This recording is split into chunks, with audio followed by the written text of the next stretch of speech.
Okay, here it is. Now we're live. Hold on. Hello, everyone. Welcome back to Plotlines. I'm your host, Connor. Please, if you like what we're doing here, please like, share, and subscribe. Sorry about the delay. Join our Discord if you want to join the conversation on this channel. And I am lucky to have Laurel, also is Strangeland Elf, right, on Twitter. Welcome, first time on. Yeah. And then I got Hope from Avoiding Babylon. Welcome, Hope. Glad to be here. So we are talking about today the Rings of Power, the first two episodes of this massive show. I mean, how many millions of dollars did Amazon put into the show? I think, yeah, a lot. I think it was like $750,000,000. Yeah, or $750 million. I mean, absolutely ridiculous. And please, if you want to support the show, please go to Bishop Sheen Rosaries in the link down in the description and use Plotlines 10 when you buy your rosaries, and you will be supporting the show, and use Plotlines 10 to get 10% off. Anyway, so let's begin. I wanted to start by sort of dividing up the storylines because I feel like 2 episodes is kind of a massive amount of information to sort of go through.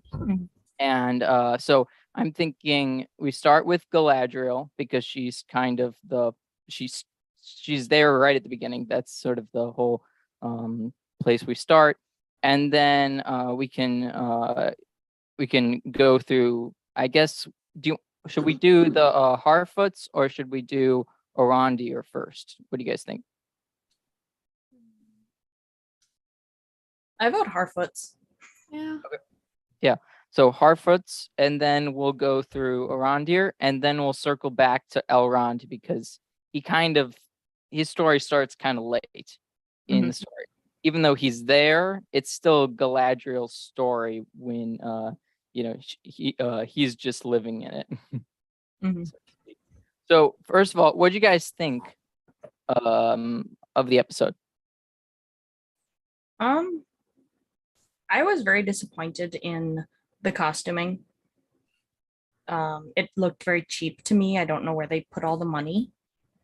They're certainly not into costuming. The armor was disappointing, but I will say it wasn't as bad as I was fearing. I was ready for it to be this super woke, pushing an agenda, then no good actors, only diversity hires, and just like all the bad things I'd been hearing. And it's not great. It's not fabulous. It doesn't hold a candle to the movies, but it was not nearly as bad as I was expecting. I actually kind of enjoyed it. Laurel, what do you think? Oh yeah. Well, yeah, the costumes. Oh, don't even get me started on that. I could go on a rant for hours about the costumes. But besides that, yeah, I thought it was enjoyable if I forgot that it was supposed to be Tolkien. Exactly. Yeah, that does seem to be a sort of the general disposition for everyone. I feel like you could easily hate the show. And I kind of like, when I was watching it, I just kind of got bored at the beginning. And after I got over my boredom, then I was like, okay, so where are they going with this? They must be going somewhere with it, but they're really doing a poor job, in my opinion, of giving us sort of what we want to know. Like, everything's just kind of walking around and talking, which is kind of funny because, they spent so much money in it. You'd think they'd have a little more like exciting scenes. It seems like they paid all their money for the like flashback, that one flashback in the first 2 episodes, and that's literally it. Yeah. Also, Sauron in the flashback looked too like menacing in the sense, because isn't he kind of still good looking, or at least he can be if he wants to? Yeah, he can appear in an ethereal sort of form, but in general, I mean, when he wants to be evil, I guess he just likes the spikes. Yeah, actually, and also it's hard to tell who's like. I think they showed Morgoth somewhat. I don't really remember if Morgoth was shown fully, but it seems weird for them to be sort of the same looking. Like we should have had something to distinguish them. I'm not really sure if there was anything with that. But basically, we start the show with Galadriel, right? So she's sort of the character we're brought into the show with. What do you guys think of sort of the way they introduced her with little Galadriel? Oh dear. Well, I just thought that whole sequence was a little strange. I don't know why the elf kids were bullying her. I thought that was really weird. The characterization of elves in this is really weird. That whole thing with her as a kid, it was very odd. I don't know. I didn't like that. Finrod was really weird, really strange to me, I think. Like, Yeah. why were they so different in age? I didn't think they were, if I'm thinking about it.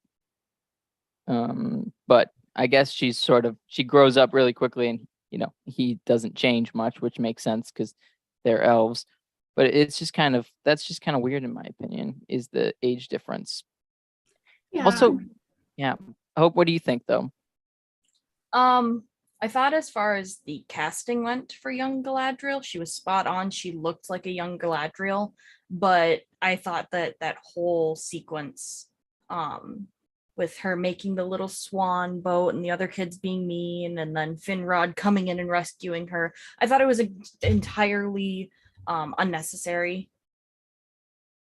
They could have done half the time, even, just a simple, Finrod as her brother, and then cut to the battles and everything.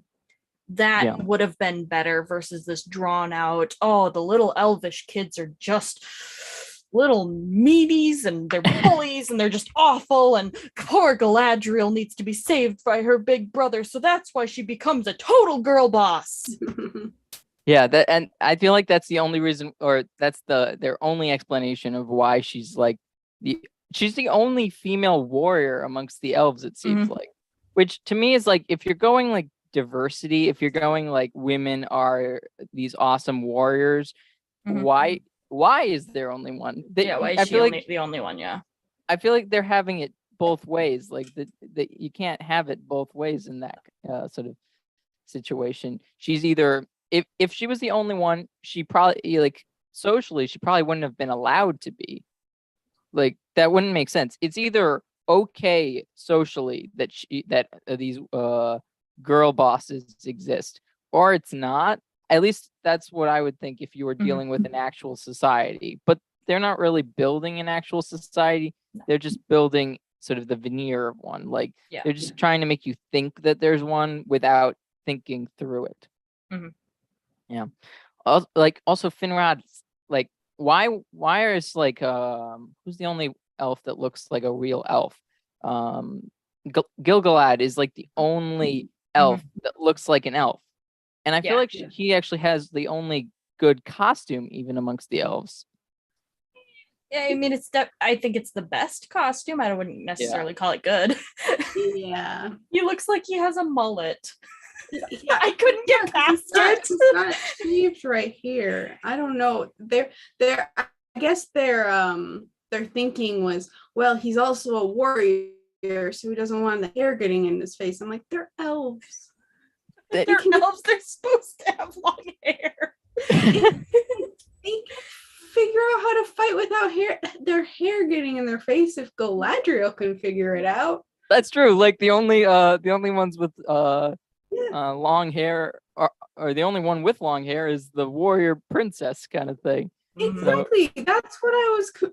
They were like, oh, well, they have short hair because they're fighting, and I'm like, well, then Galadriel should have short hair. Where's my short hair? it's like the male elves have short hair, and the dwarvish women don't have beards. So it's like, are they just following our own stereotypes, which is kind of weird given the fact that they're like, oh, this like, I guess they really are trying to make it look like our world instead of Yes. Yeah. Tolkien's world. Even in that, which you'd think they'd be okay with having long-haired men. Like, I don't know. You know It what? I worked think for it Legolas in is? the movies. Yeah. I think they don't have the long-haired elves because that wasn't in their budget. Those wigs are too expensive. I don't know. I feel like they spent all their money on the CG and were like, oh, we have to do costumes. Oops. Also, the Let's go to Joanne's. like what is it? So Galadriel then after sort of we get the whole backstory of like all the wars and all that stuff, which is really confusing because they don't mention Beleriand at all. It's just Middle Earth. So I don't understand how Middle Earth is left destroyed, even though you can't see any of the fact that it's destroyed because, well, it's only looking at like Beleriand is what's destroyed. Middle Earth's okay, but what they're saying doesn't make any sense because they're in Middle Earth and there's no evidence of it being destroyed or anything like that. So it doesn't make any sense. But and then just cut to Finrod's dead, but we don't get the context. Maybe because they don't own the context. Yeah, I think that's it. If they don't, if that's the reason he's which basically, if only they could just allude to it. I mean, they did that with the blue wizards in the Hobbit movies. They alluded to them at least, and keeping to at least what would be known about them. I would think they could still keep to Finrod dying in his tower because that's what happened, and I don't think she got to his body or anything like that. But they just needed a way to get people, or like, I don't know, sad sitting over a body, which actually makes me think of Game of Thrones. That's kind of how Game of Thrones starts. Yep. Huh. I didn't actually think about that comparison until literally now. Like, it's so that feels like it's there's a death. Now this person needs to take up a role, which, so Galadriel just, is it implying that Galadriel wasn't a warrior princess prior to Finrod's death? Or what do you guys think about that? That's what it seems like because, she arrives at the battle in that white cloth dress at the end of it, and so the rest she's in armor, but at that battle she's in this dress all looking sad. So I'm like, well, she must have not been a warrior, even though if she's gonna be a warrior, it's gonna be during the first age. Yeah. So it's just kind of interesting that she goes from just like no warrior to like a super warrior, and the whole like trips in the caves and stuff like that. That seems so bizarre. I mean, Hope and I were talking about before we started about how basically there was peace after Morgoth was sent into the void and Sauron was dismissed basically and went away because he was ashamed and all that. So they were all busy building, and Galadriel is with Celeborn. Where the heck is Celeborn? Yeah. They couldn't afford spouses. I don't know, maybe they're trying to set her up with Elrond. But it seems more like the trailers they're setting her up with the man later. Yeah, but I don't know. I wonder if I don't know what's up with that. It does seem like they want something between them, but it's a little weird. It's kind of like in the Hobbit movies. They forgot Celeborn existed and had flirtation between Gandalf and Galadriel. That was also bizarre. So someone asked, what do you think about the new Sauron mark on Finrod? they said they thought it looked sloppy. Is it supposed to be scary claw or something? What do you get? Oh, I've seen theories about this. That it's actually because if you turn it sideways, it kind of looks like Mordor, like the mountains, and then there's a little like thing here that looks like the Mount Doom. It's kind of looks like that, which would be a very stupid. It'd be like just like more Texas. Like here's the hideout. Here's how you find us.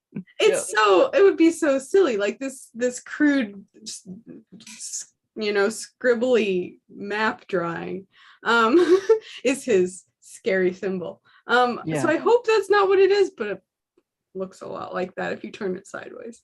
I thought it just looks like his helmet. I thought that's what they were going for, like the helmet. Which isn't really much of anything, doesn't tell us anything. I also don't know why she has to pour water over it or whatever. There's a lot of things in that scene in the caves that's like, is that supposed to be the Autumno, like the place that what is it? Was it, or I guess there's one fort I think that Sauron does reform everything after Morgoth is banished, but I don't remember which one it is. But it seems weird that it's something you can get to in Middle Earth, because I would have thought it would have been all destroyed in Beleriand, but Beleriand doesn't exist in this, so I don't know. That all the things that don't exist, sort of, I feel like that's a big problem. Yeah. I don't know. So Galadriel's leading a group of soldiers. I always find it funny when like a commander is leading like 6 or 7 people. It's like, okay, if you're a commander, you got an army. If you're like a captain or like a colonel or something lower than that, or a sergeant, then you have a squad. Then you have a small group of people.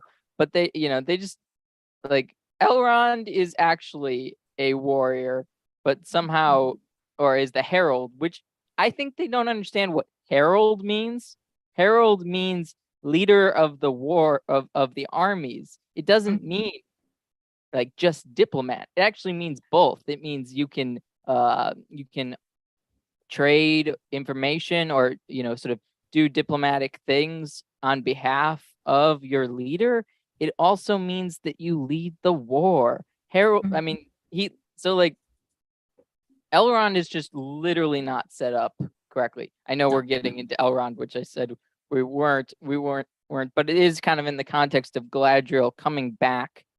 She comes back, she finds the Sauron symbol, I guess, and then everyone just bails on her, which I think was kind of funny, insofar as like, I don't know, it seems like she's fighting herself. Mm-hmm. Does that make sense? Like that it's not really anybody else that she's fighting herself. Yeah. So she comes back with like these to be honored, I guess, which I kind of didn't. That's kind of surprised me that she was going to come back and be honored with the ability to go back to Valinor, which she can't do because she said no to that earlier in the story.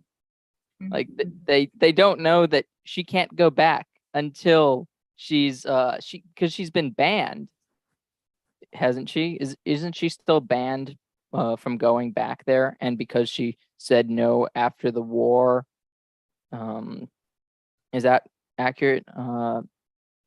Laurel, do you think that's accurate? I'm not completely sure about all that. I do know that she wouldn't go back because she felt like she hadn't properly atoned for her rebellion. And so there's that, and she's also proud. So I don't know if there was not another opportunity, but it seems like there wasn't an opportunity that she would have even thought about taking, because in her mind, she is still trying to live up to this, you know, to get over this thing, and she doesn't feel like she has accomplished what she needs to in order to make up for this. And she also just has she has desires in Middle Earth. She wants to be, you know, she wants to have a land of her own. Yeah, that's the key thing, is she wants a kingdom, or, well, you know, I mean, she wants to lead one with Celeborn. She wants to rule something, but that's not what she's doing in the show. She's not trying. She's not searching for that. She's searching out like evils in the borders of lands, and you know, and just kind of crazy. I think she would also have a child at this point. Oh yeah, definitely. So she would not be necessarily wanting to leave in this situation. Yeah, at this point in the second age, she should have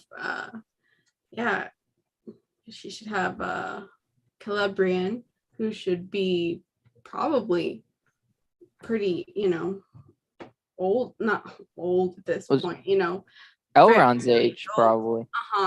They should look, she should, you know, I thought that they should have just had her be the, you know, the warrior lady girl who's young and, you know, rash, and just had it about her, but she doesn't have the name recognition. Yeah. They even could have had just Cate Blanchett come back, because she wouldn't have. Yeah, I think, you know, since age doesn't really matter that much with the elves, you know, you kind of need somebody who looks older, which is why they chose older actors for the elves previously. But now so it's interesting to me. She's searching for atonement, right? She's trying to. She's repenting of her rebelliousness. Yet in this show, all she's doing is trying to rebel. Rebel and revenge. Yes, which is exactly what she basically cannot do. Like, that's not what she's supposed to do. She I don't know. She looked so terrible in her armor going back to Valinor. Those costumes were literally the worst. It looked like cardstock. Yeah, and the neck braces. She just looked so bad in that. Like, it just looked fake, entirely fake. And again, her with all her male warriors that she was going with, like, that whole thing just sort of, you know, I mean, I know we're saying a lot of sort of negative elements of it, and it's mostly to dealing with sort of how they, like, how it looked, because it looks like they spent all their money on sort of the places, which they look decent, but they don't look livable. They don't look like you're living in them. No, they weren't very engaging. They didn't, like, if you wanted to make the elvish place in Linden feel livable, they should have been like dinner or something. There should have been something. I feel like they did so much better with the dwarves. The dwarves, I thought. The dwarves were amazing. The dwarves were great. But anyway, so Galadriel comes back. She says she said she's gonna listen, and that she's gonna go back to Valinor, even though she's brooding the entire time, and she's kind of annoyed with Elrond. Also, not to mention, her daughter marries Elrond, so that's a bit weird. Yeah, it's very awkward. Yeah, it's also weird. It's kind of like, it really is like The Hobbit, where the Gandalf's flirting with Galadriel. She's married, dude. Yeah, stop it. This is weird, and you're not supposed to be flirting with anyone. Have a job. Stop trying to flirt with elves. It's weird. Anyways, and then basically she sees Valinor. But she doesn't. Everyone else starts singing, so she doesn't have the song. And then she remembers that Finrod basically told her, "You don't know what evil is until you try it." That's kind of what I gathered from basically what he said. You don't, like, with the stars and stuff like that. It seems. I think it was more, you don't know which path is right until you try it. Okay, just was weird that it Until was you touch the darkness, something, and so Yeah. it almost suggested that you need to touch the darkness to see the Mhm. light. But like that's a weird Yeah. thing to say. Like I'm wondering if it's supposed to be like you need to go through the darkness to see the light.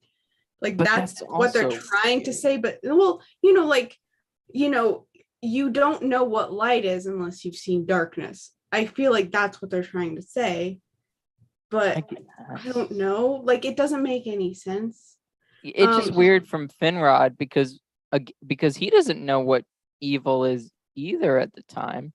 He says that before Morgoth even strikes. I don't know. It doesn't seem like it makes much sense. Well, I mean, taken out of context of their description of, a stone only looks down, so it goes down into the darkness of the water. A ship's secret is that it looks up and sees the stars. And then Galadriel's like, well, sometimes the stars are reflected just as brightly in the water.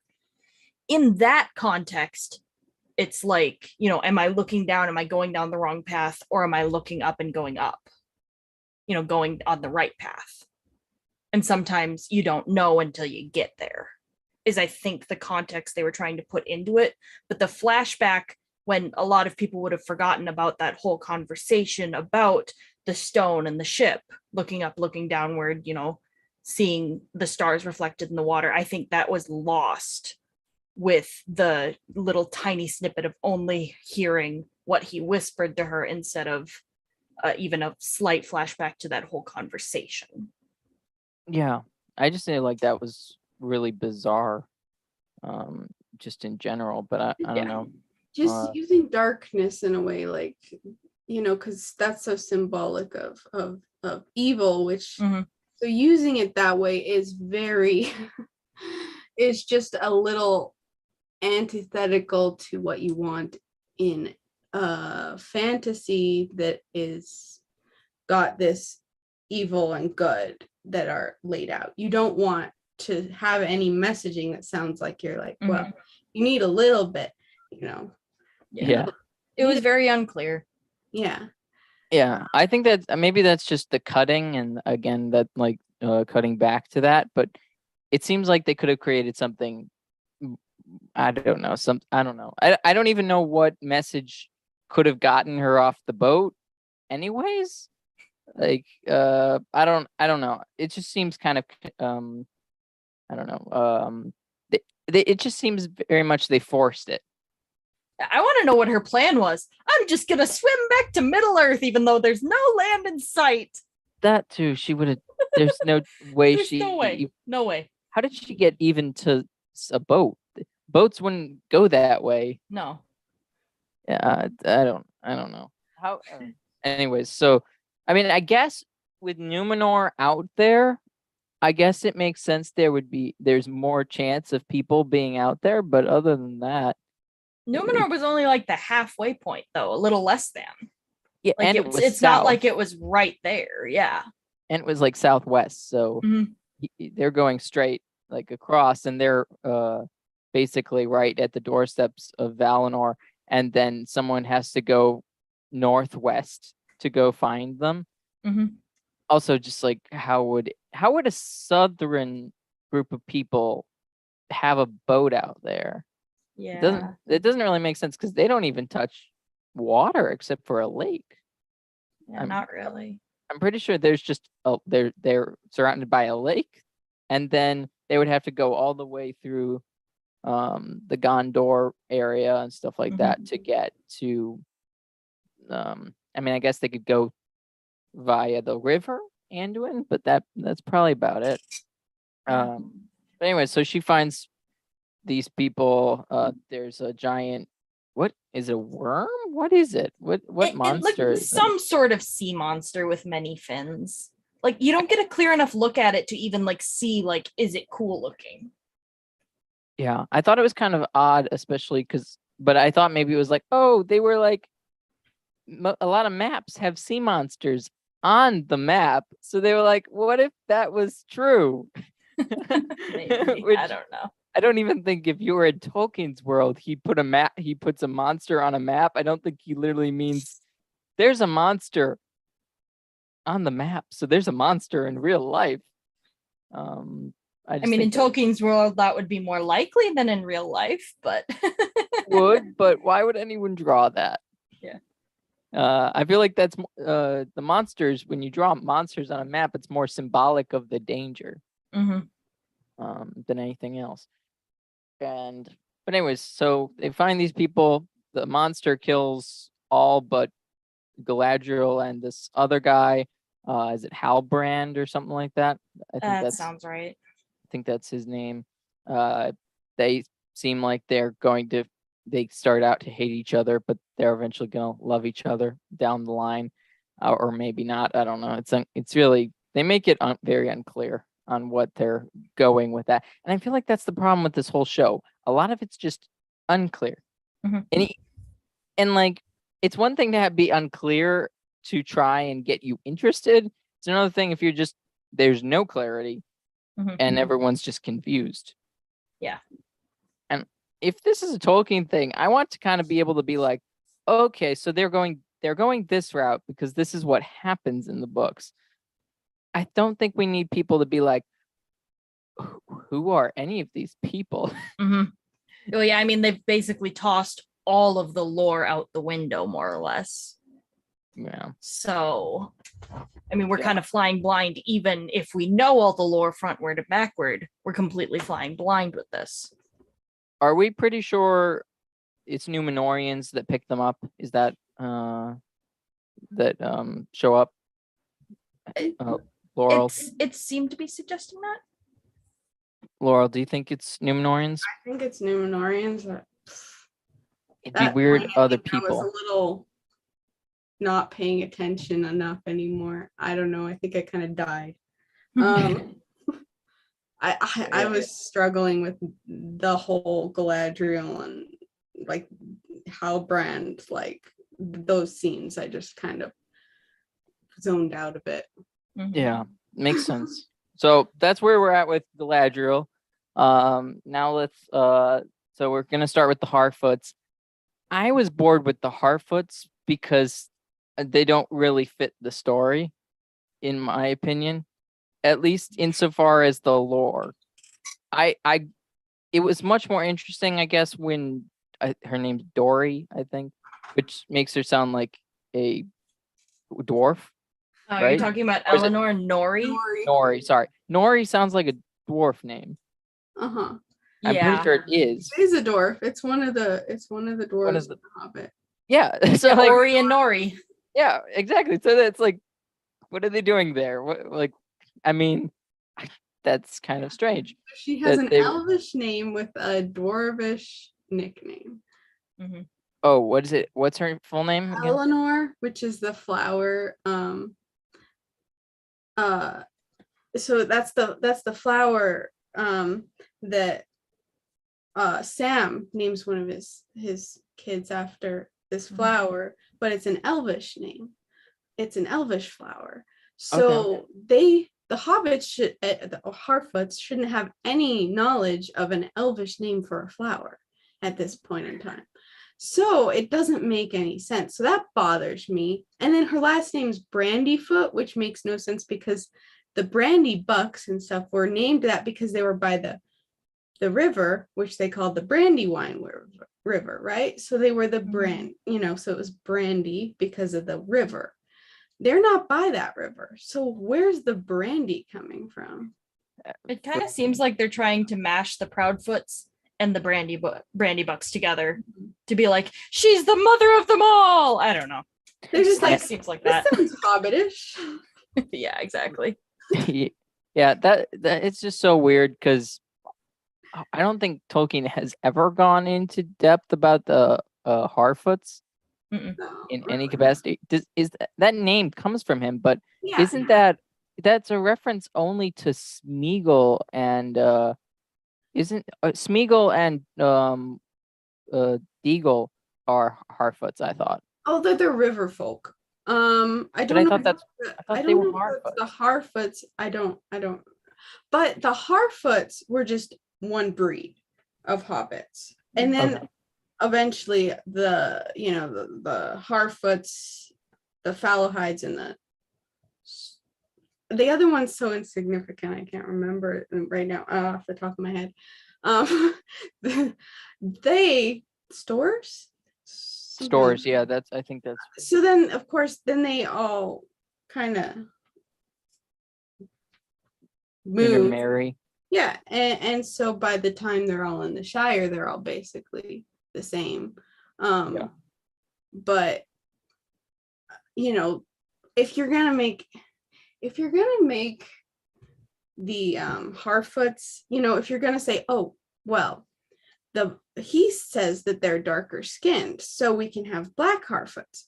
If you're gonna go that way, you should make them all black, because they're one group of hobbits. They shouldn't have white, black, that doesn't make sense, because you could say, oh, the fallow hides are white, but that's not what you're doing.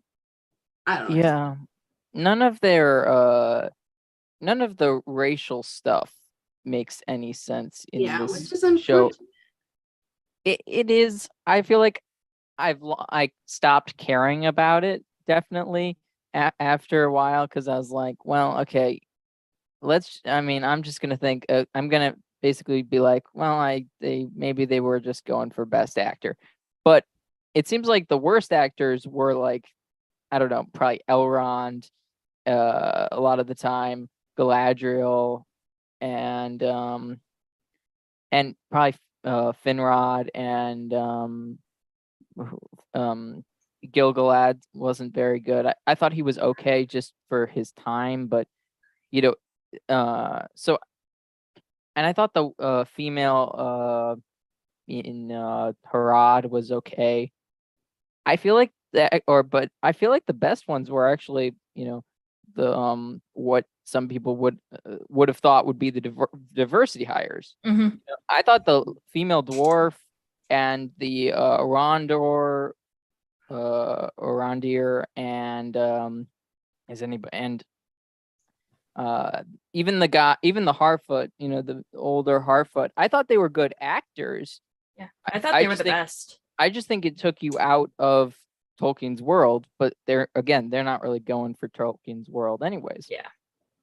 But yeah, I understand that, and I'm kind of like, yeah, I wish it wasn't, and I wish they were more going for, this is the world that, England, it would make sense for England, and Harad would be all darker skinned too. So like, they they could have had like actually a lot more actors that were of darker skin if they had just divvied it up correctly. Yeah, but they didn't want to be like, oh, these are the darker skinned people, they were bad. But they're using Harfoots as dark. If they go darker for the Harfoots, then you'd think it would cancel out. Yeah. But I don't know. And the Númenóreans are going to be bad too. Half of them are going to be like in civil war, so it's not like there's and Celebrimbor is messing with dark magic. I don't think any of these races are like of the the fantasy races are even being very good overall. I mean, they all have their big struggles. Yeah. It's just that at the end of I'm guessing it will end with the Battle of the Last Alliance or something like that. Then, I guess then it will end with it will actually end mostly just with the orcs and orcs fighting the men and the elves. Also, I don't know how they're going to fit the Harfoots in any of that. That's kind of why I don't think like the Harfoots make a lot of sense in the storyline, because what are they going to do when the elves and men are like going head to head? Or the elves, men versus the orcs. What are they gonna do during that? I don't know. They're just gonna be finding the Shire, probably. That's probably how their story's gonna end. It's gonna be so boring. Well, Rob brought up a point that if the stranger who fell from the sky in a fireball is indeed Gandalf, it could explain why he's so fond of hobbits. Yeah, but Gandalf comes through a boat. That's why it doesn't make sense that it's Gandalf. They've already thrown all of the canon and established lore out.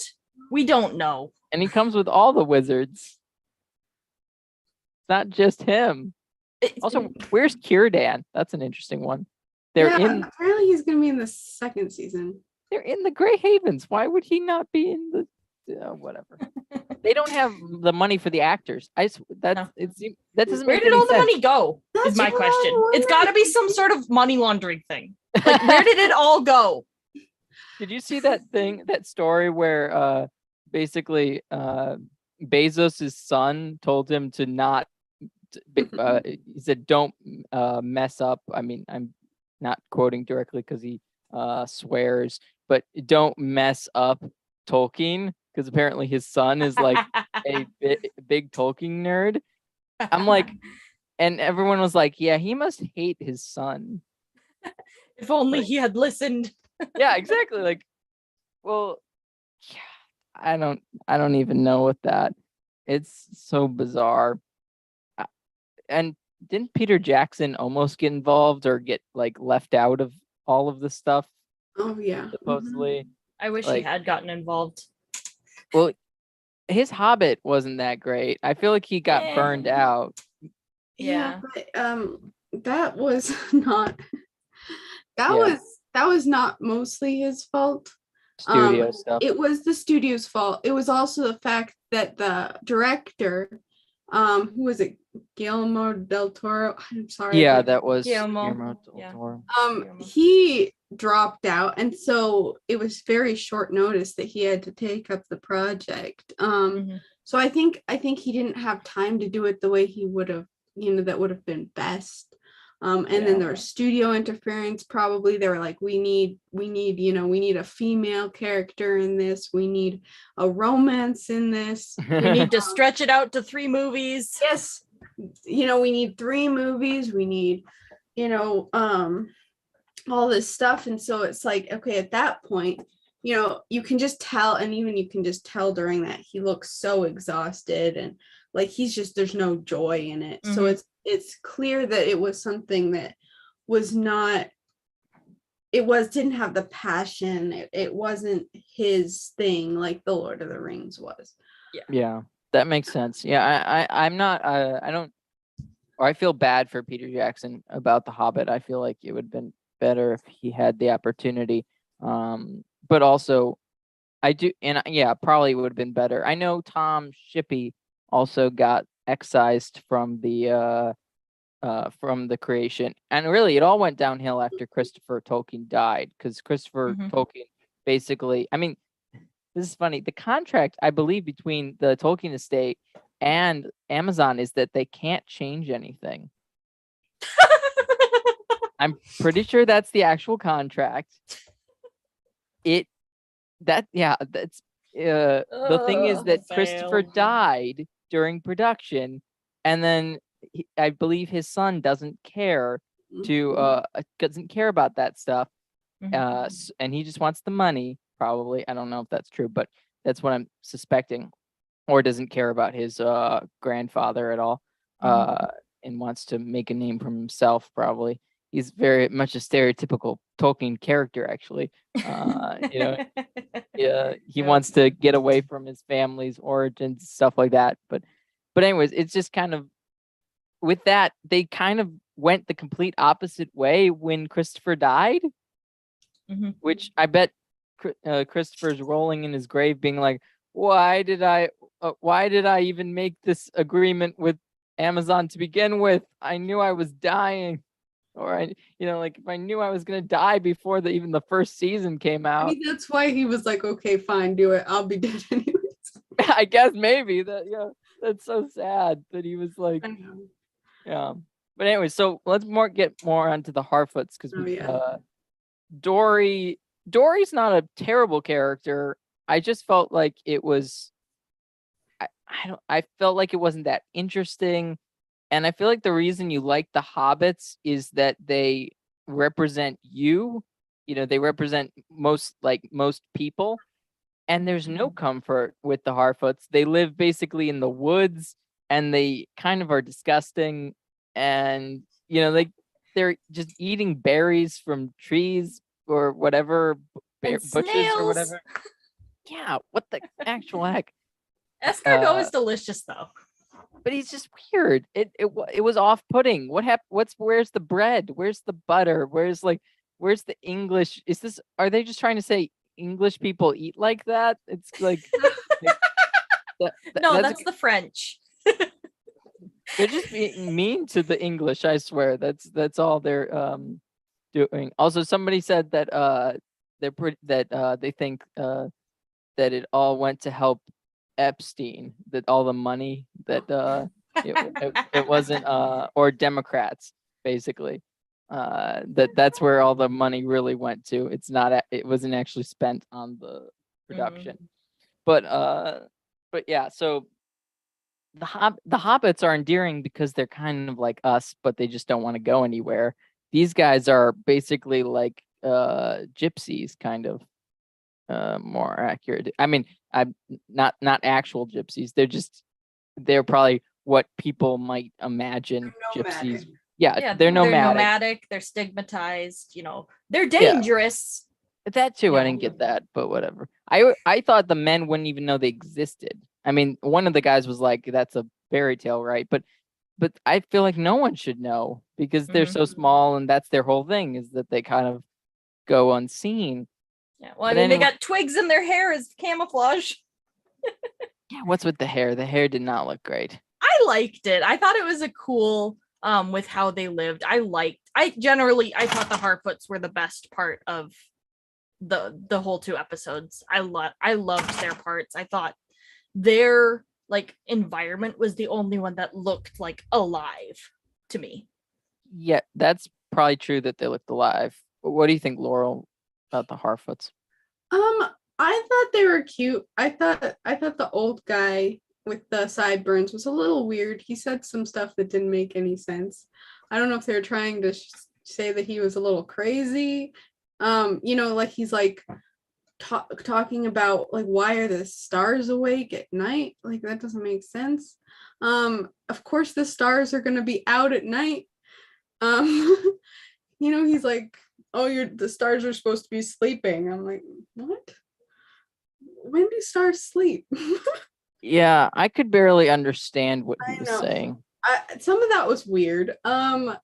Besides that, they were cute, but I was like, you've got, hobbits, everything that hobbits love, they love, comfort and so much of that is just taken away from them. And then so they're kind of, they don't have that stuffiness that is endearing and also annoying about hobbits. So that, so it makes them like a little too perfect, in that they're too, they're just, there's not really something that you see and you're like, oh, well, besides the fact that they don't really want to interact with people or they're maybe a little scared, they don't really have any of that, none of that stuff that where Tolkien was sort of lightheartedly making fun of English country folk while also praising them, there's none of that. So it's kind of feels like, what are they supposed to be? They're so different from the hobbits because they just wander everywhere. So they're adventurous in that way. But then at the same time, they're not, I don't know. Yeah, and the kid, and they're all, and I feel like they just tried to, even some of the names like Poppy and stuff like that, I felt like was just like trying to make a few of the original hobbits from Lord of the Rings, but girls, basically.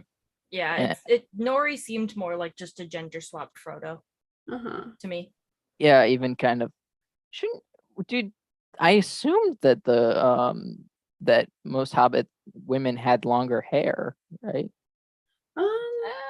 Or would they have short? It's longer than the men generally, but it would be shorter than the elves, obviously, and the women, of the race of men. Generally the hobbits in they're not really, in the other adaptions, they still have a little shorter hair. In Peter Jackson's adaptation. In the book, I don't think there's much about it, about their hair length. So I don't really care if they want to have little, little mops on their heads, That's just what I mean by like the gender swap Yeah.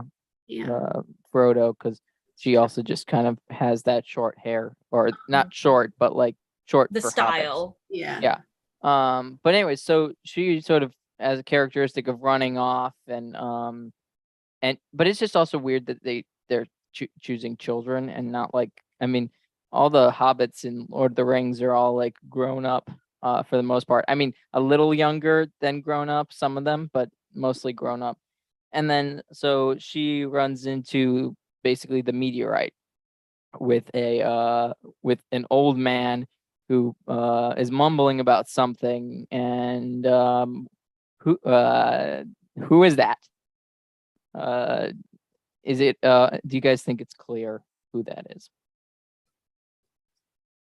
I mean, my theory is definitely that he's Gandalf, but obviously it's not confirmed. I think the actor, I didn't read the article, but I think the actor has even kind of said like, guess again. I didn't actually read the article, but it sounded like it was being discouraged. But yeah, that's my theory anyway. What if it's actually Saruman? That'd be funny. Maybe.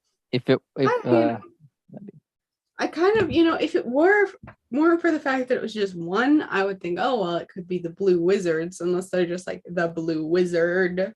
But, it's hard because it's like, these people, the showrunners, they were, apparently associated with like J.J. Abrams and stuff. So it could also be them trying to be mysterious and then actually just misdirect you by making all these nods, him whispering to the fireflies and stuff like that makes you think, oh, that's like Gandalf. And then it turns out to be someone else just to throw everyone off. It could be the case. But it does seem like it's Gandalf. Yeah, it does. I'm kind of, it's kind of sad to me that it's that clear that it's Gandalf, even though I don't know. Also, he's an angelic being. I still don't know why there would be a language barrier in that area. Maybe it's to try and make it like sort of down to earth in some capacity. But I guess he does lose his powers, or some of his powers, when he does go to Middle Earth. So maybe that's what's gone. But also, doesn't he just walk around in with the elves, not in a body, and like talk to them, like give them dreams? I'm pretty sure that's one of his characteristics in either the Silmarillion or something like that. I think he walks like in spirit among them and gives the elves and people dreams. So it just kind of, I don't know, it's kind of odd. What are you guys okay with that being Gandalf? I'm not okay with anything at this point, so I'm also okay with anything at this point, because it's so far off of anything that I'm like, if they say that's Gandalf, they can have their Gandalf. That's not gonna be the real Gandalf, but they can have that. Yep. Yeah, none of these characters are the real anything. They're not like Lord of the Rings almost was like, oh, these are like the real characters. And now it's like, oh, yeah. And even like the Hobbit trilogy is like, these are the real characters. They're just doing some things that are odd occasionally. And there are some extras that shouldn't be there. But that, at least you kind of get it. This is just kind of like, who's writing this story? Yeah. Like, why? Why is this happening? And why did you think this was a good idea? I don't know. It's weird to me when adaptations go so far off in left field when you have something pre-subscribed for you, like set aside for you to follow, and then you just kind of go off. But I'm having flashbacks to the Aragon movie. I've not seen Aragon. The worst film adaptation of any book I've ever seen. I'll keep that in mind when I read the books. I will not watch the movies. Don't do it. Don't do it. Is it worse than Avatar, The Last Airbender? Is that what the movie was called? Oh, it's absolutely worse than The Last Airbender. Absolutely worse. Okay. So The Last Airbender was actually like at least recognizable as, you made an effort. Kind of. Not really, but kind of. Aragon was literally like the orcs of that, the Urgles, are meant to be like these ram-headed, basically orcs. And they got turned into little black short people who had cloves stuck in their faces. Like, that's how horrible it was. What? Yeah. Well, It was so bad. It was so bad. so this is better than that. Yes. Okay. Anything would be better than that. I'm A still cat walking on a keyboard could write something better than that. I'm still so confused why they adapted this and not just go for the Silmarillion and see if they could do that. But like, They'd have to play nice and actually do what Tolkien wanted then. This But way they they- were like, yeah, we can do anything. but We they can got get away this, with it. But they got this, and we're supposed to follow what Tolkien wanted, and still didn't do that either. But anyway, so have we covered the Harfoots, or is there anything more to say about them? I don't think there's a whole lot to say about them. Yeah, No. they kind of don't. This is what I feel about most of the characters, is they don't do much. There's not a whole lot of story development, at least so far, in like the Harfoots track. I feel like in all of them, there's not. I actually feel like the Arondir is actually the most developed. Oh, maybe. definitely. Okay, so let's talk about Arondir, our a strange elf on the frontier. I say Yeah. strange just because like I don't remember anything like that in that far east. It's bizarre. I mean, I guess it's keeping with the whole Galadriel so far, searching the globe and stuff like that for Sauron. But even that, I don't know. They were saying she shouldn't be doing this. So why were there even these outposts out there to begin with? If they're either for watching out for Sauron or they're against it. Gotta pick one or the other. But they chose either they're all like, oh, he's not a problem anymore, or we're still keeping an eye out. They can't have it both ways. Yeah. I feel like they should have had Galadriel completely on her own if they really wanted to do that storyline, and then they couldn't have had this elf in the sort of out guarding or looking after the men. But I don't know. Anyway, so they were traitors hundreds of years ago, so we got to keep an eye on them. Is Yes. basically what they're doing. and I feel like the acting was terrible amongst a lot of the men in Harad. Oh yeah, it was bad. It was just like the kids, except for maybe Theo. I think Theo was decent. Theo was the only good kid. I feel like the other kid that was like his friend or whatever was just really annoying and had the most punchable face. Oh yes, definitely. Yeah, not good. So basically the younger generation seems like they want to bring back Morgoth or Sauron. That kind of what you guys are getting? Theo seems pretty unwitting. He just thought the broken sword was cool, I think. That's kind of what I got from him. I didn't get any sort of like, ooh, I'm gonna bring him back. Okay, I the didn't other get any guy was feel like of that. Yeah, The other guy maybe. was like, he wanted their king to come back, which Mhm. I was kind of confused on who that is. Also, where does Harad just not have kings or lords or anything? Because they do. Yeah. Like they have some. They don't seem to have any sort of like higher than a village social structure. Yeah, unless they're supposed to be like more like the wild men instead. I feel like they've lost lost the plot on who they're actually writing, like what types of men they're writing. Like they could have gone Northmen. That would I thought if there was going to be other men in this story, it would be Northmen, and they would eventually become Rohan or something, or what would be kind of like Rohan, but they're not. but I guess those guys were the ones that were actually walking, or I guess those were actually the Dale probably people, because they were the ones going through Rovanian up north, I guess, by the river, I think. I don't know. I'm trying to think into the mind of what they might be trying to do, but also I don't think they know what they're trying to do. You'll just give yourself a headache doing that. But I don't, at least that's fun. I feel like that's kind of the only thing you can do in this story is try and guess what possibly they could be trying to do or who possibly they could be basing it off of when it's probably no one. Yeah, probably. But anyway, so this widow, we don't know what this widow's doing or if she's a widow, sort of. We don't know what happened to the husband or whatever, which I maybe It killed by seems like orcs. Theo doesn't even know what happened to his dad. Yeah, that just seemed like an odd plot thing that was thrown out, and it would have made sense if like Arondir and the woman had some conversation about it, but I don't think they did. What do you think, Laurel? No, I just thought it would be funny if the dad was, what's his name, Halbrand.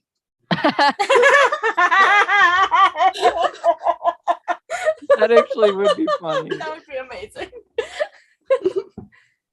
I don't, other than that, I'm just like, I don't know what they're trying to do. You know. Yeah, okay. I mean, I hope that's what it is, actually.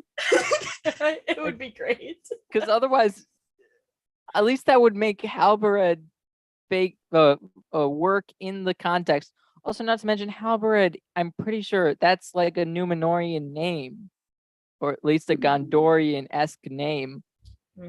That's not a like all the Harad. It's Harad, right? That's who they're supposed to be in the East, right? I'm not getting that wrong, am I? I think so. Okay, because they all have somewhat Arabic style names, if I'm not mistaken. Like or at least some like less, just not Numenorian-esque names. Yeah. Maybe I'm wrong about the Arabic thing. I'm just trying to think about like Eastern. They are what we would even think of as Eastern names for the most part. Not like Asian, but like Middle Eastern or that, or like Slavic, maybe that kind of thing. Like they're at least off from what elves and men would be like, or sorry, not men, but Numenorian men and even Northmen and stuff like that. So the naming doesn't make sense, but that's because they're making things up. But anyway, so the elf Arondir is watching. Gets called home, but doesn't want to go home because he's in love with Theo's mother. With Bronwyn. What's her name? Bronwyn. Okay, that also sounds like a that's not a Herodian or like a Easterling name. That's like the Edain. That's the if I'm not mistaken. I was just wondering if they were trying to make them reminiscent of like the people from Rohan, you know, with Theo, even like special for Theoden. Like no, that I mean that's what I would have thought, but they would have been up by I know. If they were regionally like that, it would have been up by the harfoots. I just think they're like, these names sound like they belong in Middle Earth, and they're names that sound sort of more like the non Gondorian, non-Numenorian people names. So we'll just give those to the, that's kind of what it seems like maybe their thought process was, but I don't know. It seems like they kind of just pulled names from a hat. Yeah. Like everybody contribute a name that sounds like it fits, and we'll just pull it from a hat. Okay, this is Bronwyn. This is Theo. No. Oddly enough, Bronwyn actually sounds more like an elf name, I think, from the Silmarillion. But anyways, so that's just, it sounds like Yanwei, kind of like who's a Maiar. The Way, or is it Bronwyn? Is it Wyn, W-Y-N. Oh, I don't know. Never mind. Kind of like a win. Yeah. Okay. So they are so they're really going for Northmen, but they They're confused on the geography. Yep. That's kind of impressive, actually, to get so far off like the geography and so off like the style of people. I guess, I mean, I don't know. That's so hard. Now I'm really confused what they're trying to do. I guess maybe they're trying to say these Harad people moved north, maybe because they do start like roaming at the end of the episode because the orcs attack, and also is Arondir dead? I don't know. Yeah. Well, I mean, they were fleeing to the Elvish Tower. Yeah, which to is have like stone around them.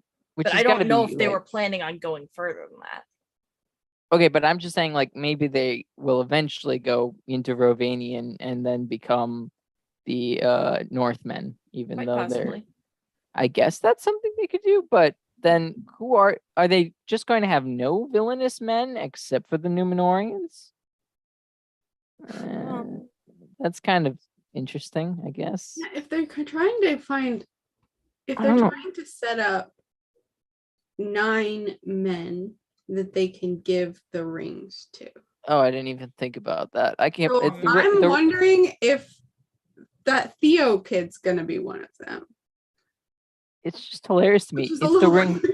It's the rings of power, and I forgot that was even like. I've forgotten that's the point. Well, isn't that what Celebrimbor needs to build his new forge for? Yeah, but I still forgot that, like, because that's the second episode. That's not even like that's only in the second episode, pretty much. And so you'd think the main story would be set up in the first episode, not in the second episode.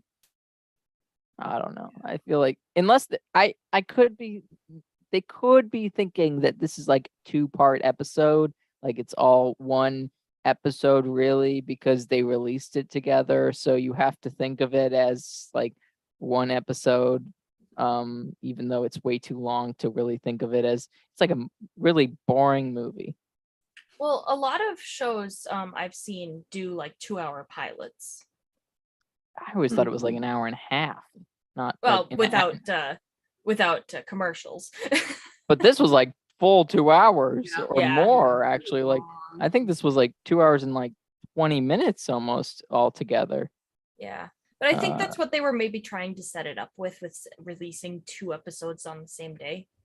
Yeah, no, I guess that makes sense. It's just I think it drew they drew it out too much. They needed to be more succinct. If they're gonna have 8 episodes, what are they doing? That's the problem with having so they're many gonna have to speed up storylines. You know, they could have completely cut out the harfoots, and they would have had a lot more time to set up. But they're not doing anything, so it's like they're just walking around and talking about stuff. I don't know. You know, some orc shows up. That's the most excitement you get in 2 episodes. Yeah, that is literally Arondir fighting, or not even Arondir doesn't fight the orc. The Bronwyn and Theo fight the orcs, and then decide to go to the. I do like that part when she's like she just brings the head of the orc, thuds the head down. And that was beautiful. And she's like, we're going to the elf tower or whatever. Anybody who wants to live, come with me. Yeah, exactly. That was great. That was decent. That was pretty good. I actually like, and we'll get into Elrond. Elrond's probably actually the best story just because he has the dwarves and stuff like that. But anyway, so Arondir may or may not be dead. I don't really know what he found. Is anybody like what attacked him? I either forgot or it wasn't clear. I mean, it looked like a bunch of orc hands. Because if you compare what you see reaching through the vines behind him and dragging him in to what the orc hands look like when Bronwyn is fighting to save Theo from it, that, you know, they look like, without like the mottled pink skin, they looked like just like dark, like black, brown orc hands. Okay. So yeah, orcs. To me, at least. I was hoping over like that, but I was hoping for something more dangerous, like how Galadriel. I do think we forgot about the fact that Galadriel is the only one apparently who can take down a troll amongst a bunch of warrior guys. That didn't make sense. Oh, they had to Um, set her up as a girl boss. Yeah, I thought Although I did love the design choices they made on the ice troll. I thought it was awesome how they seemed to take a lot of inspiration from like a woolly mammoth. yeah, I was kind of distracted by the fact that Galadriel just was the only one fighting and no one died. Yep. No one died. Someone Why did no should've- one die? At least then they could have been like, you led people to death. Like, Yeah, that like, could have how- been like a reason for could their mutiny, other than we're homesick. yeah, just that yeah, that would have been so much better of an idea. Mhm. But also, they looked beta too. Like all of those Oh, guys, seriously. they look like really bad Prince Charmings. Yeah. Like, and I mean bad in so far as like they look fake, not even Yeah. like not like evil Prince Charmings, like just like they Prince look Charming fake. wannabes.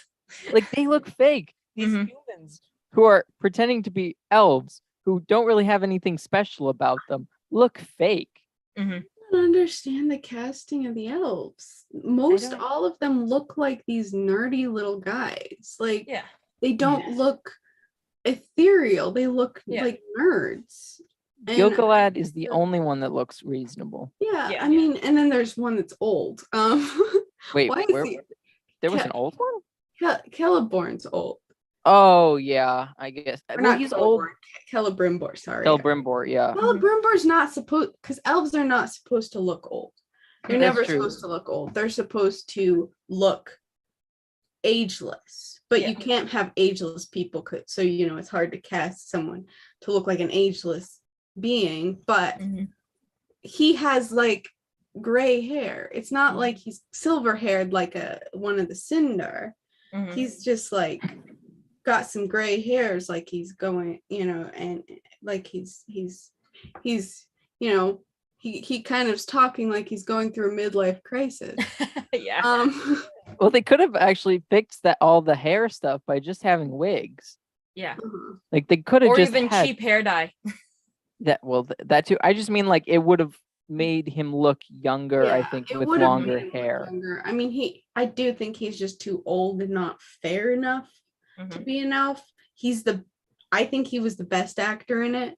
He is But- because he's actually in things. He's actually Been in TV shows before. None of these people have been in anything except for maybe Bronwyn. I feel like she's been in something, She's apparently been in some things. Yeah, she's been in a couple of things. which she was believable in all. Mhm. Like she was one of the most believable characters. But She could express a lot with just her eyes, which was fantastic. exactly, and so like, and it's also a little bit it's weird for them to go from like most of these people aren't well known and then just to go with Celebrimbor being this older actor who's been in a bunch of things that I'm just thinking like, oh, it's that guy from that thing. Mhm. Yeah, I mean, I think they really wanted to make sure for that character specifically, they had someone who could really act, because that's probably the most, the most important role. But we've seen him like what? Could they have done that with any of the other characters? They ran out of their budget apparently. It was like the lowest budget, biggest It budget looks so thing ever. bad. Yeah, And it then- looks so bad. But Okay, but like let's go. So Elrond gets sent to work with Celebrimbor, which is funny because at this point in the timeline, I know they've broken the timeline and they're not following it. But at this point, Sauron has actually like invaded invaded like Eriador. Like he's actually like and he's fighting the like elves in like maybe not in like direct like all the like directly all the time, but he's definitely creeping up on them at this point, even though he's like nowhere to be seen at this point. But anyway, so Elrond gets sent and he's like, okay, I'll help you. I'm really interested in you, blah blah blah blah. Even though I feel like he might think like I don't know actually what Elrond's relationship with Brimbor was. Does anybody have any knowledge? I feel like I'm gonna do more research about like what it's actually supposed to be in the future.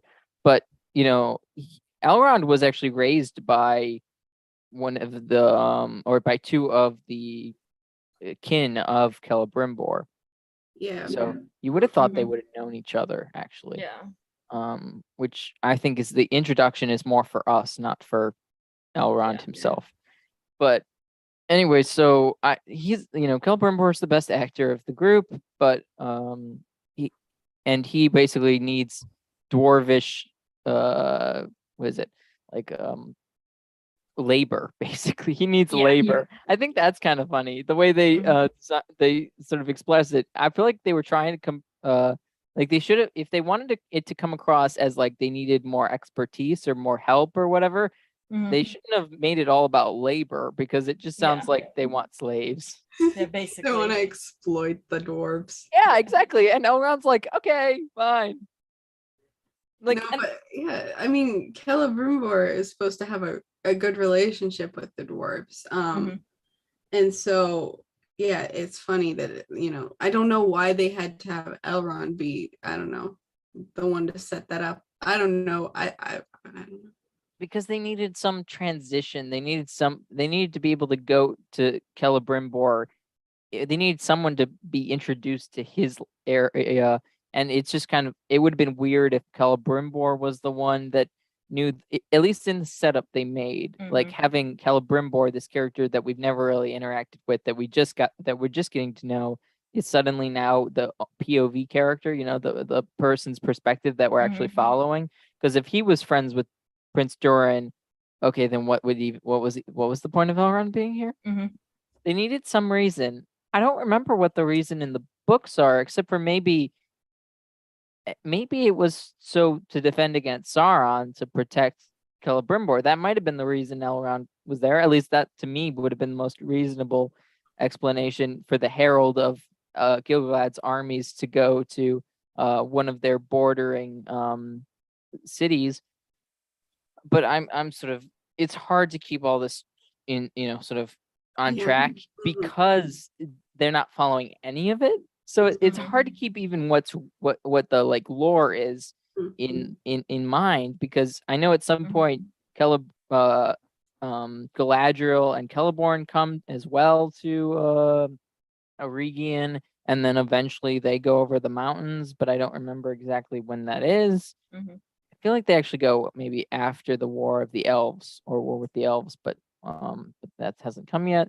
So I don't know. I but the dwarf part. But anyway, so the dwarf part is actually the interesting part. Elrond basically has somehow offended Prince Durin, but he doesn't know why, and he's confused by the way he's acting.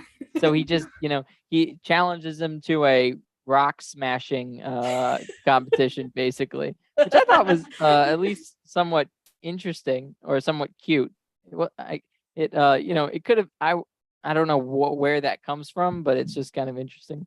And then they end up having a bro moment when they realize when Durin explains why he's being mopey and stuff.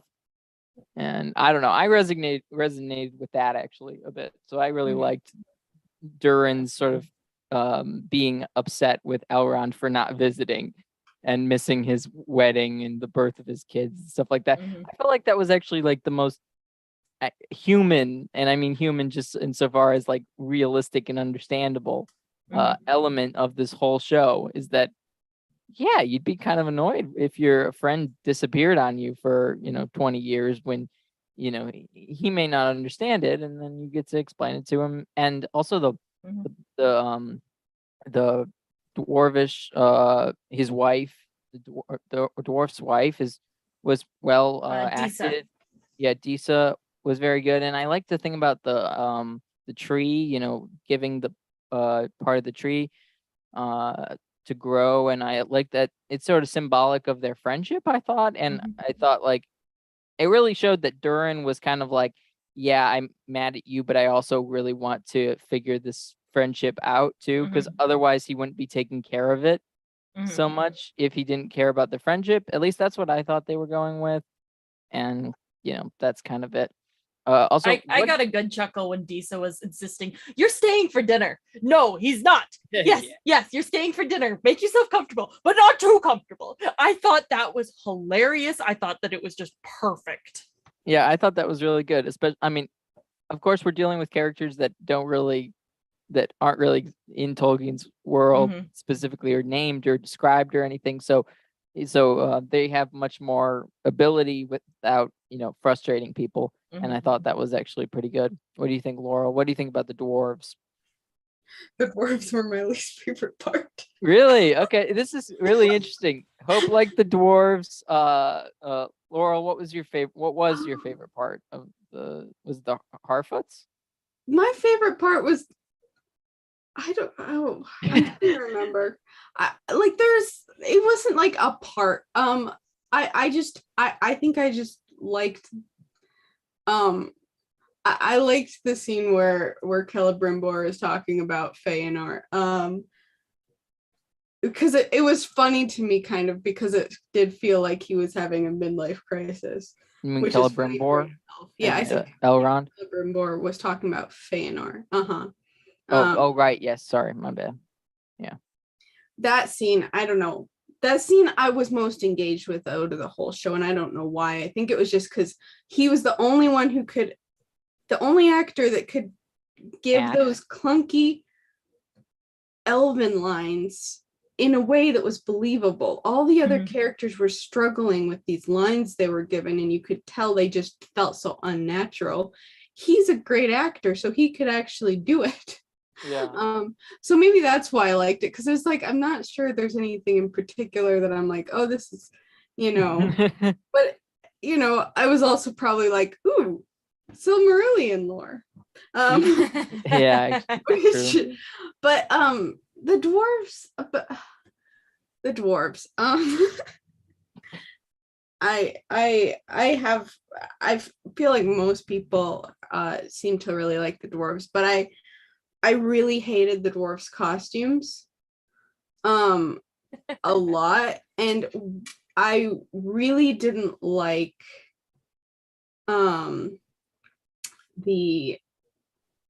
I didn't like how Khazad-dûm looked. Okay. It was not grand. It should have been like the most amazing dwarven city you've ever seen, but Erebor at the beginning of The Hobbit, when it shows that's like way cooler. They didn't have the money. Yeah, they don't have the money. So like that, I think there are things like that were disappointing. Especially the costumes, and also the proportions of the dwarves were really bad. So I think those things all just distracted me, because in the Lord of the Rings films that Peter Jackson made, in The Hobbit, they're given like prosthetic hands, really big boots, things that make them look proportionate to their gigantic beards and hair. In this, they're not, so they have these scrawny arms, which looks really funny for dwarves. They shouldn't have scrawny arms. Arms pasted on big noses. So sorry. Those are things probably distracted me. Yeah. Other than that, the dwarves were probably fine. I didn't like the rock contest. That makes it sound like it's a rock. Like, I don't know. Yeah. Yeah, I thought it could have been more interesting, but I don't know. Like, they didn't have anything to go off of, and that was the problem. I thought they at least tried. I thought that's what it was like. It's like, oh, look at them. They're trying. Yeah. They're making an effort. It's kind of depressing that that's them making an effort. Well, I think what it felt like is they were trying to be very reminiscent of the scene in the Lord of the Rings where Gimli and Legolas are having the drinking contest. I felt like they were trying to be like, hey, look, it's an elf and a dwarf having a contest. It's like this. That's how it felt. Like it was trying to give you something that reminded you of something else, to make you feel like, oh, this feels like Lord of the Rings. That's how it felt. They said they didn't want to do nostalgia bait, but a lot of it felt like nostalgia bait. Yeah. Yeah. For some reason, I don't recognize nostalgia bait as much. I don't know why. I maybe I just That's because you're not old enough to actually have nostalgia. Okay, you're not that much older than me. You're just not cynical enough. I thought I'd become more cynical, but maybe I haven't become cynical enough. No. Okay, I guess I'm not cynical enough. Is that a problem? No, it's a breath of fresh air. Okay. But yeah, okay. So wait, but Laurel, what is your favorite part though? Do you have like, I mean, or at least storyline? If you had to pick a storyline, because I get that conversation. This is the problem. I don't have. You don't have one. Nothing stood out. I liked the harfoots just because they were Cute. fun, and so I could actually just like watch them and be like, oh, this is nice. The rest of the time, like I couldn't. There wasn't a storyline that really stuck out to me much. That's the problem. Is I get that. Elrond's storyline in the first 2 episodes felt a little like, okay, he's trying to get but the whole conflict in the second episode felt very contrived to me, because it's just, the whole thing is, oh, well, that's the issue. And then, so the whole episode, it just feels kind of wasted to me. That's how I felt. Like none of this feels like there's any actual thing set up that matters at this point. Like I get, a friendship and, but when you have a character that's a dwarf, that's of the, line of Durin, who's named Durin, so he's one of the special. Well, I don't know how they're doing it in this, but is he the heir? Is he the? Yeah, he's. Throne? He's gonna live a long life. How long do dwarves live? I can't remember. They live longer than hobbits. Okay. And so longer than humans. And longer than Numenorians too. So they probably live, I don't know, a few hundred years, I think. I can't remember. I know I've read it. I think I've heard 300 to 400 years. So so 20 years isn't too much. But not a whole lot for a dwarf. I get I like what they're trying to set up there, because they're setting up one of the big themes should be mortality and immortality, and the mortal characters desiring immortality. So I like that they were doing what they were trying to set up, because that's what they were trying to do there, to set up the difference in mindset of a mortal being and an immortal being. I think you might be giving them too much credit. I think you're starting to do what I was doing, where trying to figure out these different things. I'm worried that they're not actually connecting the fact that, that's actually the whole thing about the rings of power is if you're mortal, you would want a ring of power. And hopefully that's what they're setting up. I think. Because of course the dwarves get rings of power too. So if it's set up that he has this resentment that he's not immortal like his friend Elrond or whatever, then but it might be, I don't know, is it his? I kind of wonder if I think he's gonna probably take one of the rings, but the rings don't do anything to the dwarf, so I don't know. Isn't it because they already want to dig deep and are greedy anyways? Isn't that why it doesn't affect them? They don't have the same desires as men, so the ring doesn't really have an effect on them, because they're not tempted the same way men are. And so the rings just didn't do, they were pretty much worthless for them. Well, they weren't, they didn't have the effect Sauron hoped. They weren't worthless for them, but they were not, dwarves are too stubborn. They're not swayed by the the allure of power as much as the allure of wealth and greed, and that's not what the ring promised. So for them it was like, and they never fight for Sauron either. So Mm-mm. like, I mean, some of them might, but not this line, not the Not Moria. Durin's fault. No. Yeah, not the Doran's folk. They never fight for Sauron. So I don't. And also, what do they have? What's in the box? Isn't there like something? That's supposed to be Mithril. Is that what it is? Oh, I I'm guess. assuming It was so shiny though. I thought it was a Silmaril. I was like, Yeah, I was like, wait, Arkenstone? Silmaril? What are we doing here? Yeah. Oh, that Arkenstone. I'm assuming they're trying to be like, ooh, Mithril. Maybe. Arkenstone actually slightly makes sense in the sense of if they're going off of the Hobbit, like the Hobbit movies, that it's the heart of the mountain and that like It's shiny and and, and then glowy. and then I guess it would sort of make sense Moria would have a heart of the mountain, because if every mountain has a heart of the mountain, then that doesn't actually make it that precious, because there are a lot of mountains. Yeah. They They had to dig really deep for it. I guess it's so much time wasted that it would be too much to go to different mine and get different Arkenstones. But I mean, the Arkenstone is, I can't even remember what it in the Hobbit. Is it anything that special other than just wealth, like a symbol of wealth? It's just a very beautiful stone. Yeah, I think it was literally just shiny stone. Exactly, because Yeah. that's what dwarves are, they're not like, ooh, powerful ring, they're like, ooh, shiny. So that's why They are like, ooh, shiny. They're like me at the mall. Ooh, shiny. That's why they want the Silmaril and the what is it in the when necklace. the necklace, yeah. Because Thingol Mhm. is like, I've got this Silmaril and I've got this necklace. Let's put them together. That's such a simple thing to do. And so then he's like, I'm gonna go to my dwarf friends, and they're like, actually, we kind of want to keep this, so you're gonna have to pay us more. And he's like, what the heck, you uncouth peasants? And then they kill him.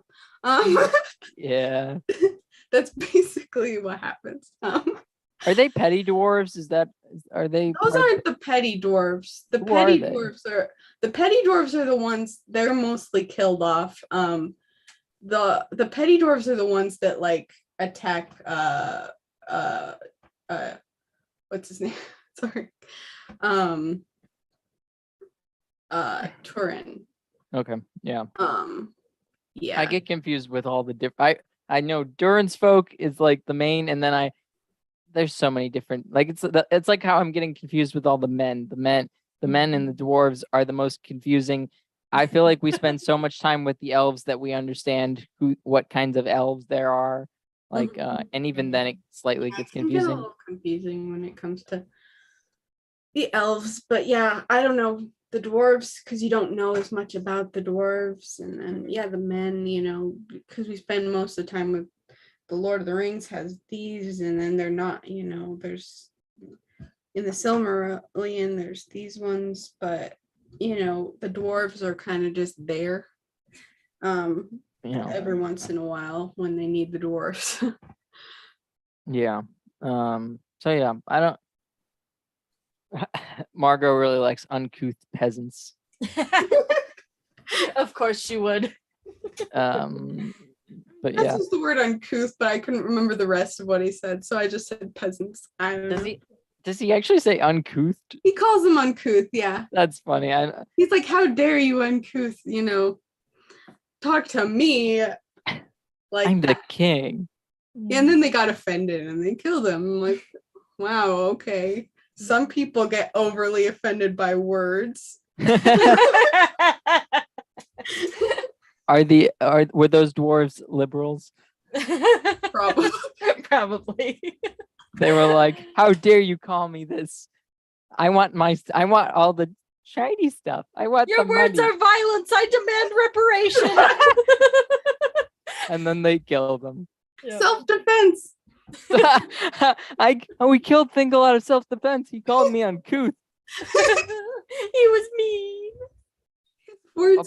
His words were invalidating.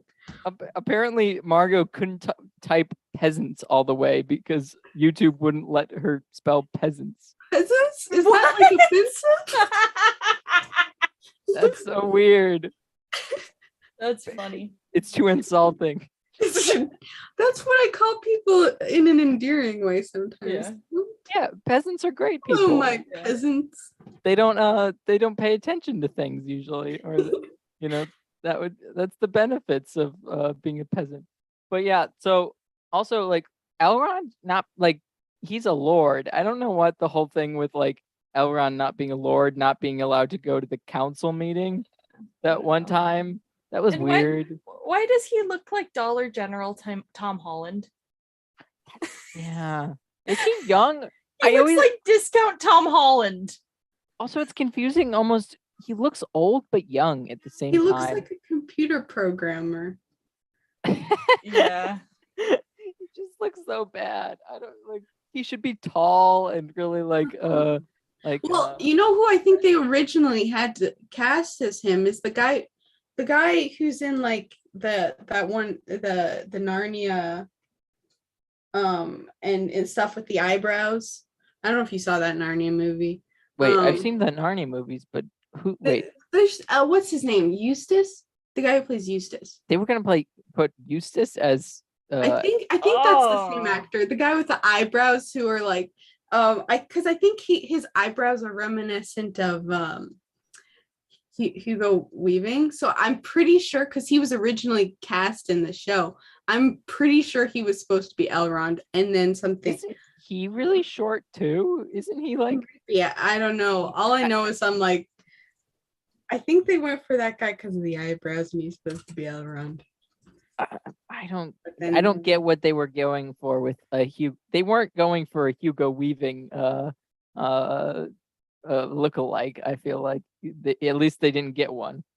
I Will don't. Poulter would have been better looking like a young Hugo Weaving. Oh well, Okay. yeah, that's his name. Oh, Will. Yeah. I Okay. just Yeah, called Will him the guy Poulter. with the eyebrows. That's so mean. Yeah, he actually like looks like he would have looked the part of a young Hugo Weaving if and they he were would trying have to been go a with good the movies. actor. Yeah. Well, he's also like. Well, apparently, wait, is he gonna be in? Apparently, he's gonna be in Guardians of the Galaxy 3 or something. Oh yeah, he's gonna be Adam. I think that's his name. Oh. I think that's who he's gonna be. Oh yeah, yeah. Adam Warlock. Okay. Adam- Yeah. No, his I eyebrows. got his IMDb right now. Okay, he actually would have been a fine Elrond. I mean, he's probably is he still short? I guess he's not as short. He's I'm not just- a kid anymore. Yeah, I he's not keep a kid think- It's hard anymore. not to. What? It's hard not to think of his actors you see as kids and things Mhm. as kids still. Yeah, yeah. Also, it's just I don't know. These days, especially with like these fantasy shows, it's hard to tell who's tall and who's short because Yeah. they're trying to show them as something. Like they're trying to show them as tall or they're trying to show them as short, but I'm not really sure what they Mhm. actually are. Mhm. I don't think this show is that concerned with the heights of the elves. They're not Yeah. concerned with much. No. Because like Galadriel's so much shorter than everyone. She should be tall. She's a tall elf, you know. They really should have just gotten Kate Blanchett to come back. Yeah. They could Yeah. have gotten both Hugo Weaving and Kate Blanchett to come back, and I Although think I no one wonder would. Warner Brothers would have been a little mad about that. Maybe, yeah. Although Oh. people already complained about Hugo Weaving being too old, so I don't know. I thought Hugo Weaving was amazing. You can I make liked it. There are Hugo people- Weaving's a good enough actor that it doesn't matter. and the hair and everything. I don't look at him and think, "Oh, that guy's old." I think, "Oh, that guy looks like a grumpy elf." Where are all the British thespians? That's what I want to know. Where are like all the stage actors? Mhm. Yeah, well, they could have cast Tom Hiddleston as an elf, and he would have been like amazing.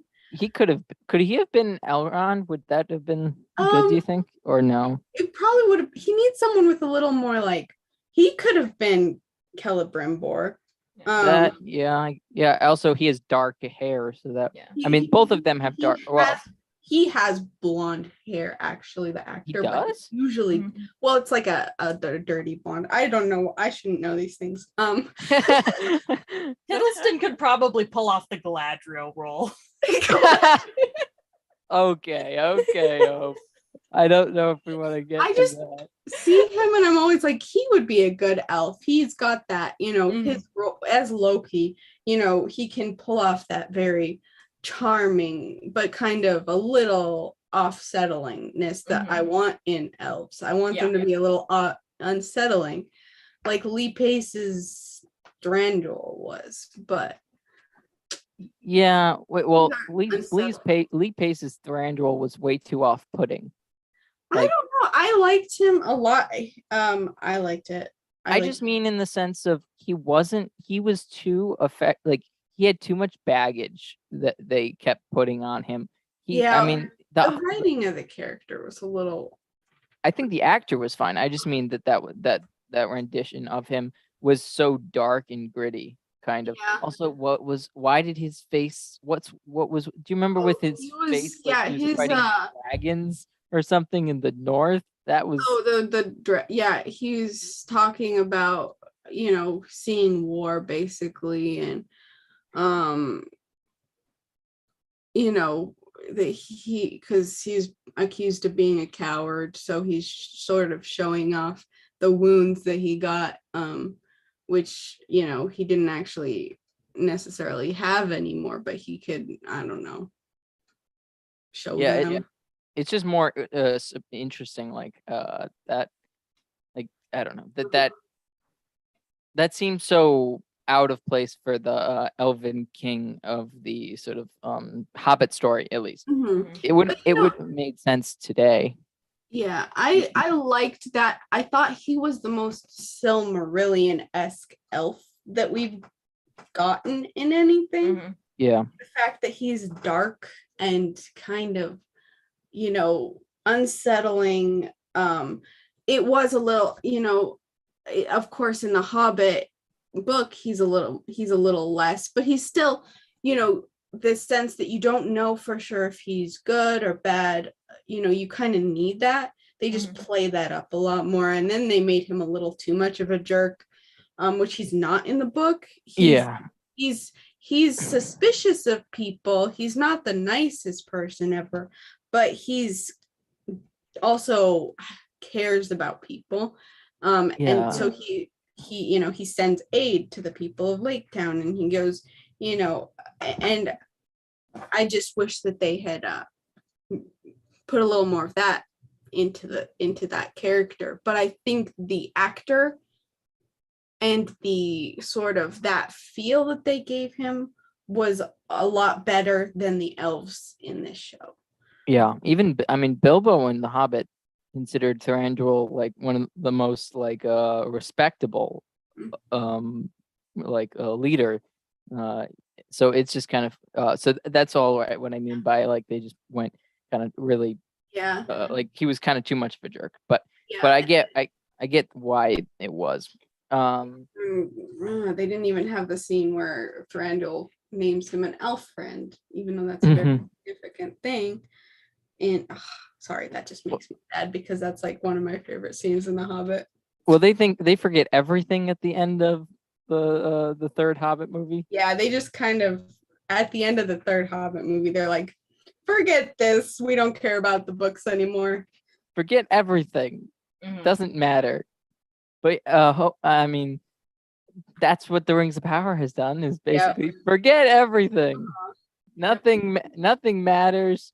I would like to see Gil-galad more, and I hope they don't make him more like.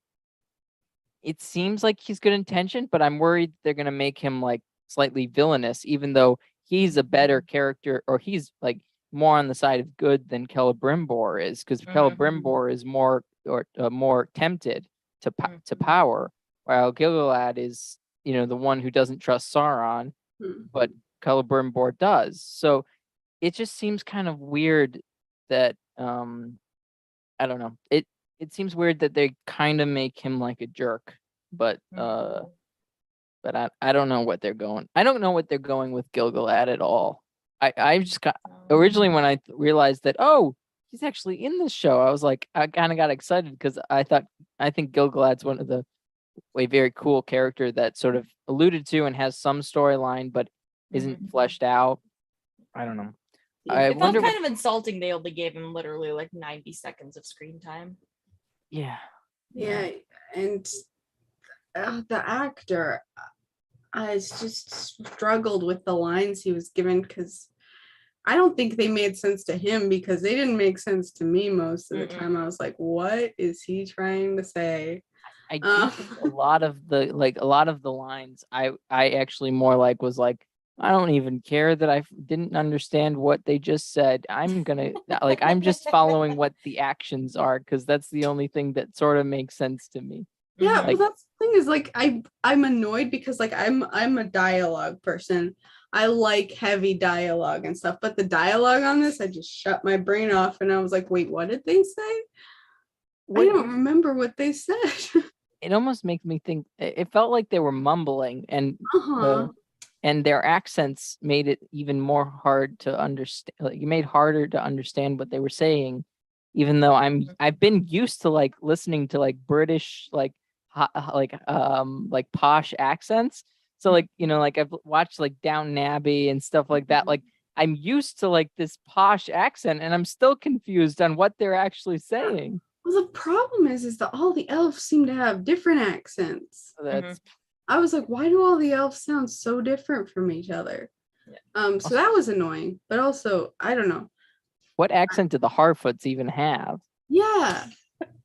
I don't know. Is it Scottish? Sort It of, but not sounded like really. it was supposed to be a little Welsh, but it wasn't. Oh, Welsh? Yeah. Like it sounded like it in some of the ways that they said some of the words, but I was like, I don't think it's supposed to be Welsh because I think Galadriel has sort of a Welsh accent, so she shouldn't have the same accent as. Well, isn't the actress Welsh Yeah, actually? Uh-huh. Okay, well that makes sense why it's slightly hard to understand her. Like it's that is kind of weird that they went Welsh with I mean, maybe that was just coincidental. I swear they were like, who looks like Galadriel? Okay, we pick her no matter what. Yeah. And then, of course, in the Hobbit movies, the people of Lake Town have Welsh accents. So I don't even know at this point. Which they should be like Norse in accent or something like that. Like, or you'd think they would be, maybe. I don't know. I mean, I kind of like that they gave them Welsh accents, but now everyone has Welsh accents, so it's a little too much, okay? Yeah. But No, I don't know. I think the accent I struggled with the most was the Disa, the dwarf princess, because she couldn't keep a consistent accent. Yeah. And that was really distracting because her accent was really screechy too. Which was hard for me because I have sensory issues. So I'm like, screechy. Stop talking. But I think if they had made her tone down the accent a little, it would have been better. But I don't think she's very good at the accent. So they could have gone for what, like in the Hobbit movies, all the dwarves have different accents for some reason. If they had given her a different accent, since if they had given her a slightly more just English accent, I would have been fine with that. They could have made her mute, like one of like. Could you imagine if they made her mute, like one of the dwarves? I think they made mute, or one of the dwarves was mute. That would have been kind of funny, but I don't know. They could have gone anywhere, I guess, with that. Consistency, really, actually, that's the main thing with any good story. Is if you keep a consistency, people will be more willing to believe you. No matter what it is. If you become inconsistent, then they're just going to be taken out of the story, and then you're just. Let's do predictions for the next episode. Do we have any? Laurel, do you have any predictions? Well, there's gonna be Numenor. I think that's a pretty good prediction. Besides that, I'm just kind of, I think think Arondir's gonna show up in the, like in the trailers. He's got a chain around his ankle or something. Mhm. So I think that's gonna be in the next episode. He's gonna do some big jumpy flippy things. That's Yeah. about it. Like the real question is, are they gonna make any story progress in some sense? Because if they're just gonna introduce Numenor, kind of, and that's gonna be the main thing for the next episode, that's not moving the storyline at all. If they focus, if it's like half Celebrimbor or something and half Numenor, then it might work because at least that area will be, Yeah. you can make progress there. You got to make some progress. Yeah, they're probably gonna go somewhere with the stranger guy who I keep forgetting about because I didn't like him. He just kept yelling and it looked really funny, and I don't know if it was supposed to be funny or not. But I kept laughing. I'm like, I think this is supposed to be scary. Anyways, I think they're gonna, go on their little journey with him. I think that we're going to be introduced to Muriel and the other guy whose his name I can't remember at the second. Pharazon? Yes. I don't know why his name's. I think we're going to be introduced to them and to probably, or at least to Isildur, and those people. Pharazon looks just like a knockoff of Robert Baratheon. Like, at least that's what he looks like. Anyways, continue. Sorry. Let's see. What else are they gonna do? They're gonna probably have the dwarves. They're probably gonna have some interaction with the dwarves and Celebrimbor. They might have Gil-galad looking concerned again. I don't know. Those are, and I think maybe they're gonna take Galadriel and Halbrand prisoner, and then they're gonna somehow escape, and then they're gonna barge into the throne room or something. I don't know. Literally, like, it could be anything almost, and that's kind of the wild thing about this. Maybe Hope, any ideas? Not really. I honestly, with how slow the first two episodes progressed, I'm almost wondering if there's going to be just total stagnation. They spend way too much time chasing little tiny plot points and wasting time. And then, like, the last two episodes, they're going to cram all the action in. That's just kind of my prediction for the whole series from how it seems from the first two episodes. What do you think is going to be accomplished by the end of this season? Oh, that's a good Oh, question. goodness, I don't even know. You think they might introduce Anatar? Yeah. Oh, that'd be terrible if if literally the end. They said there's not going to be rings in this season, which is weird because it's called the Ring of Power. Oh my! No, they're really not going to have rings in I guess that's what I've heard. There's not going to be rings in the first season. They're not going to make the rings yet. So the timeline's all weird though, because I don't know. I know the timeline's weird. It's too weird. That's like if they named Game of Thrones and only hung out in all the different regions and didn't even see the throne once, and they didn't even meet the king. It'd be like, yeah, it's we're called that. We're in the Westerlands. We're in the Reach. We're in the North. We're in the Riverlands. And that's it. That's all we're doing for the first season. We're just introducing. We're literally just introducing them instead of I don't know if you guys have seen Game of Thrones, but literally, even I'm more of a book person, but the beginning is you get all the northern characters and then you go south. Mm-hmm. And that's kind of the story. You follow each plot, but you get introduced to a certain group of characters, mm-hmm. And it's not like you're abandoning any of the characters you just met to go mm-hmm. find brand new characters, at least for a while. Mm-hmm. George R. R. Martin does that later in other seasons, and he does that with Daenerys a little bit, but that's one character. That's mm-hmm. That's it. it's so much more cohesive, and this just feels like everything's all over the place. I do feel like that's how a good TV show should start. At one, you've got one main story, and then eventually, when sort of like what the Lord of the Rings does, is it branches out, and then you've got several storylines, but you've already established these characters, so you don't need to get to know anyone at this point. So you feel like you've gotten to know all of them in relation to the story. You know where their place is. Because now it's like these individual things, and it's like, okay, so are they going to bring them all together? When are they going to do that? Are the Harfoots going to be involved with the other story? Or how are they possibly going to tie in together?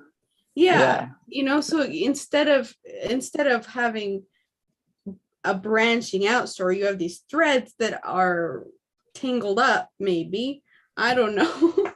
I don't have much predictions except for maybe Gandalf and Numenor.